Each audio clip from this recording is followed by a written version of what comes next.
Ассаламу алейкум, құрметті қазақ елі. Міне бүгін тағы да бір қуанышты сәт.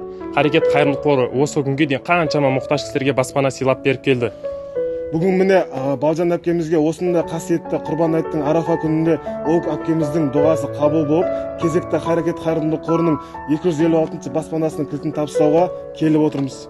Олай болса, кеттік. Саламатсыздар ма, қалайсыздар? Саламатсыздар ма? Саламатсыздар Балжан әпке, қалайсыздар? Бүгін біз сіздерге бір қуанышпен келіп отырмыз. Бүгін осындай Құрбан айт кезінде, Құрбан айт мерекесінде Қарекет қайырымдылық қорының 256 баспанасы сізге бұйырып тұр екен. Өзің сіздің дұғаңыз қабыл болып, сізге осы Қарекет қайырымдылық қорының 256 баспанасының кілтін табыстауға келдім. Құтты болсын.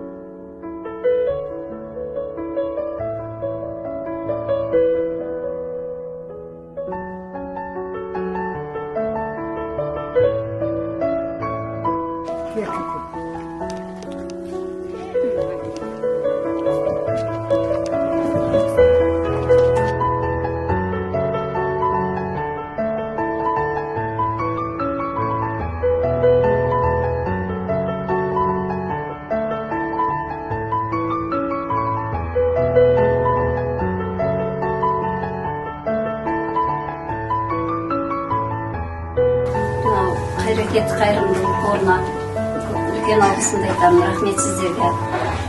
Алла разы болсын. Бақытты болыңыздар, бала шағаларыңыздың қызығын көріңіздер. Мынау баспана беріп жатсыздар. Рахметімді айтамын сіздерге, алғысым шексіз. Алла разы болсын. Амин, башымызға.